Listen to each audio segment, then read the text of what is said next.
So in a building phase, if your primary goal, again, is to build muscle, we definitely want to make sure that you are in that anabolic state, right? So anabolic just meaning that building state catabolism is breaking down, right? And so fasting in itself is a catabolic state. And so with fasting, we just want to, especially if the goal is to build as much muscle as possible, we want to be careful there to make sure that we are, not putting yourself in a catabolic state more than you are an anabolic state. Again, it's different for different people, and all does come back to what works for you. But with protein feedings between 3 to 5, generally to maximize that muscle protein synthesis throughout the day and get enough of those spikes.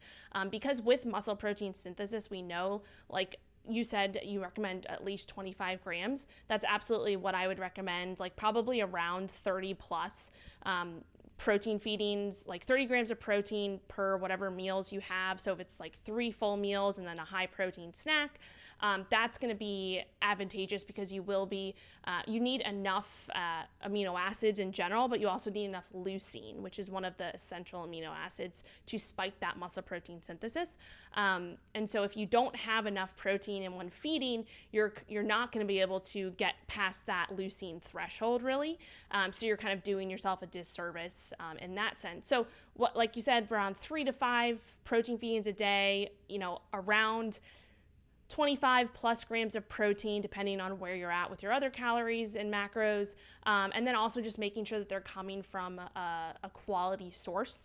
We know that to have, a complete protein source, there needs to be, either an animal source or a combination of certain plant sources to make sure we get that full amino acid profile, because that's going to be very important to make sure you kind of turn on that light switch for muscle protein synthesis.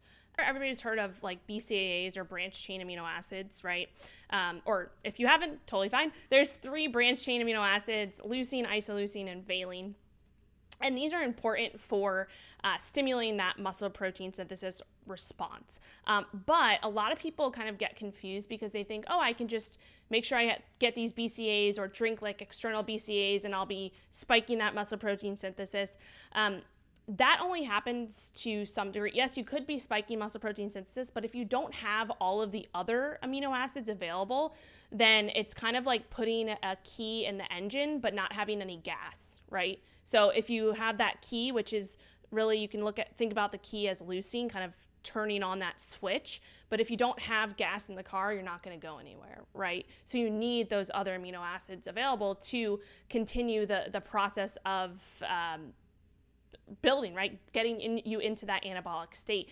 And so leucine is just one of those amino acids, but it's important, but it's not just like, you can't just take a scoop of leucine and, build muscle. you need everything, right? And you need it in a complete sense. So that's where the complete protein comes in. We know that animal proteins have the full spectrum of the amino acid profile that we want, versus plants have some of them, but not all of them. You can combine certain foods from plant sources. So like, beans and rice, for example, if you want to get a complete source there. The issue with that, though, is that plant proteins are not as bioavailable to our bodies as animal proteins. I'm a very big advocate of animal proteins, just because your body is, you're very bioavailable, so you can absorb them, you can use, all of the amino acids from them to build muscle, which is the goal, and repair and all of that, which we know is super important, not just like the muscle building side of things, but also the recovery and repair side of things that protein is important for, because if you're constantly stimulating your muscles and in the gym, right, and putting that stress on your muscles, I always say, when you go to the gym and you lift weights, you're not building muscle during that time. You're actually breaking your muscles down. The only time that you're building muscle is after that, when you're recovering. So if you don't have adequate recovery resources available, right, from your protein, from your calories, from your sleep, from your, reducing stress, all of that, then you're not going to build muscle. You maybe build a little bit, but it's not going to be optimal.